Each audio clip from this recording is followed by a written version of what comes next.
1,200 years of history, radiating the profusion of culture, commerce, art, and science developed in Moroccan tradition, are expressed in the city of Fez. The jewel of Spanish-Arabic civilization and the spiritual capital of the country receives a London homage by Her Highness Lala Jumala, Ambassador of the Kingdom of Morocco. Lahcen House, the museum famous for its Arab Hall, which displays the Victorian artist's priceless collection of over 1,000 Islamic tiles, is theatre to the launch of the book, Fez in World History, giving the opportunity to listen to celebrated intellectuals and government officials present the special heritage the city has to offer. Introducing the evening personalities and host of the talk is Barnaby Rogerson, leading British travel author who amongst his titles has written a history of North Africa and a biography of the Prophet Muhammad. And I remember that turning point as a young university student reading Jerome Carcopino, who said, if you ever wish to understand how ancient Rome felt, you must lose yourself in the streets of Fez. And Fez has this unity. It can teach us, and it carries on teaching us things all our lives.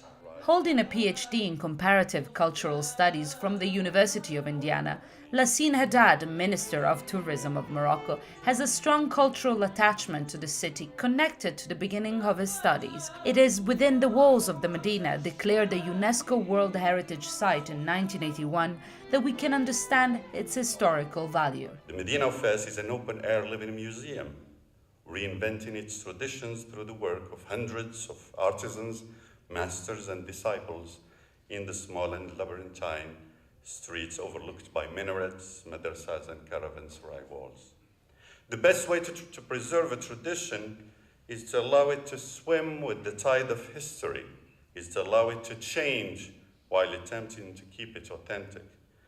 The master artisans of Fez reenact this move every time they create or renovate in design, material, color, or measurement. Coexisting with the old Fez is the other medieval city, Fez el Jadid, White City with its Mellah, the Jewish quarter, which is testimony of the exceptional context lived by the Moroccan Jews, as explained by Harvard professor Susan Gilson Miller. There are deep and lasting ties between Moroccan Jews and Moroccan Muslims that survived the present day.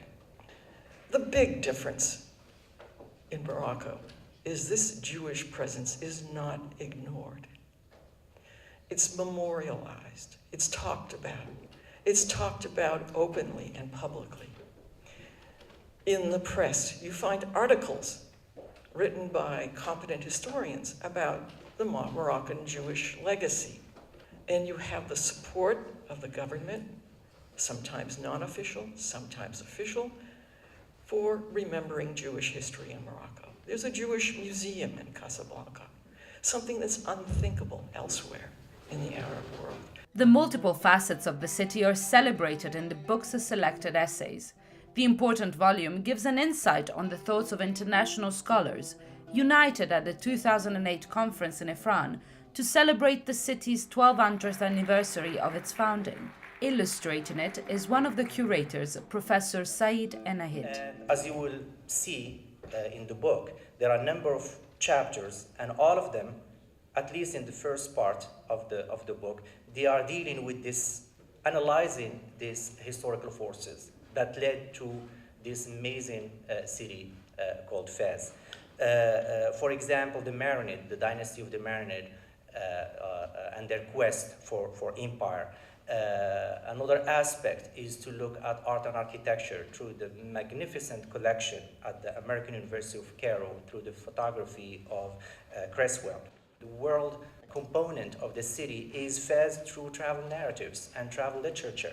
It is because of the spirituality and profound enlightening academic life of the city that we're able to learn of its significance for Morocco. As the director of the Fez Festival of World Sacred Music, Fawzi Scali, is keen to recall. We found that knowledge is at the heart of society. This is beautifully expressed by the facts that the Qarawiyyin, one of the most, like it has been said, ancient universities of the world, if not the oldest, was founded by a woman, Fatima al-Fihriya, in 859. By the way, it is interesting to mention this here, that at a time when some extremists who present and who pretend to speak in the name of Islam advocate that education and schools for girls should be forbidden. Here we have the exact opposite.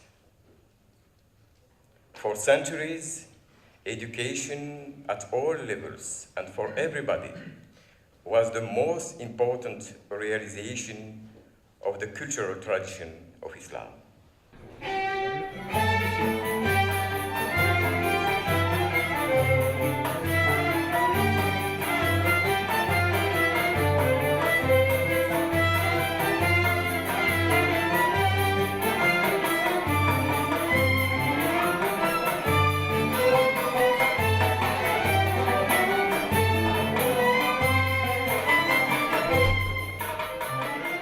Culture is not only written in words, but also in notes, as the heritage of Arab Andalusian music demonstrates.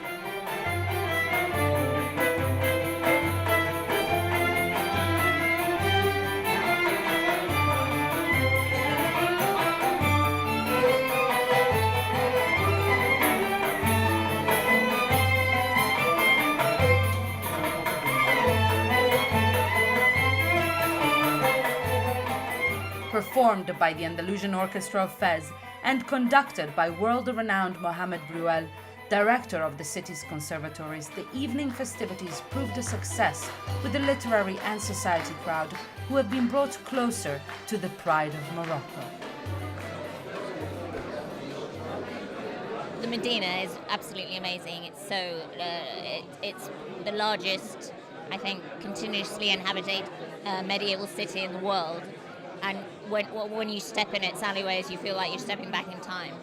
Very interesting presentation this evening. I learnt a lot about Fez. I don't know much about the city beforehand, so it was fascinating to learn more about the city of Fez and its history and the beauty and all it can offer to the traveller and the tourist. So many years ago, before there were motorways, and my husband and I drove all the way from Marrakesh via Rabat and, of course, the wonderful Fez where we stayed. So I had a particular interest tonight in learning a bit more about the history of Fez. And it's a beautiful country. The people were absolutely charming.